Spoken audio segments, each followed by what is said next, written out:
He's written for many publications, Cosmopolitan, Penthouse, some of the publications that you read when you're going through the newsstand at the grocery store. But anyway, she has certainly justified the faith that we had in her. She's a wonderful, wonderful writer, and we are delighted to welcome her back for her second novel, In Some Other World, Maybe. Would you please welcome from Cincinnati, originally now from New York, Shari Goldhagen. So the book starts in 1992, and there's three groups of teenagers that go to see this movie version of this popular comic book.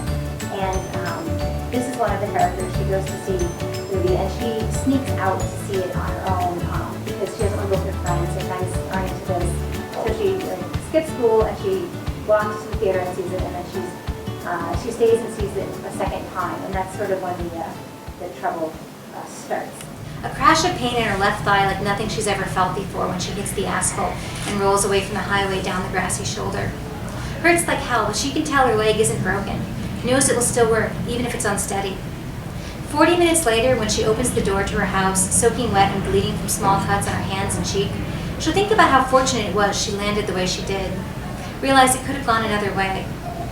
When her parents look up from the living room couch in confusion, then rush toward her, she's not thinking of possibilities and failures in other universes. She's only thinking of getting up and running home to the safety of the world she knows. Thank you. So I started working at the National Enquirer because that was the only place hiring when I got to New York, and I've worked for all of those. And it's a very different kind of writing. It's it's very quick. It's it's a lot of reporting instead of a lot of thinking of things in your head. But I do think that they sort of influence each other. This book, one of the characters grows up and works for a magazine like one of the magazines I've worked for. There's things like that, and I do think it's nice because when you're working on deadline all the time, for a magazine or a newspaper, you sort of get accustomed to that, so that can be helpful, sort of motivate you, and also it makes you used to the editing process. I was talking to some undergrad creative writer in Chicago a few days ago, and she was saying that she still gets really upset during workshops when people criticize her work, and I was like, oh well, that's actually something as a writer you have to get over. But I was like, that's the great thing about being a journalist is I'm so used to getting things all slashed and read already that it was no big deal to have someone say, oh, this is something you didn't think about changing. So I think it has been really helpful, and also writing is really solitary. This kind of writing, so it is nice to occasionally go into an office or to deal with people, so you're not just in a vacuum all the time. I think I always have an idea of who the characters are. I feel like I start with a character more than I start with something that actually happens. But obviously, as you're progressing, you realize things about them.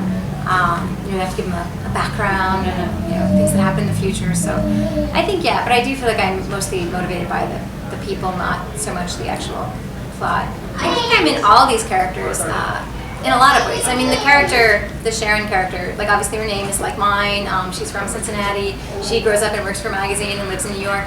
So there's a lot of surface things that are very similar. I think her worldview is very different.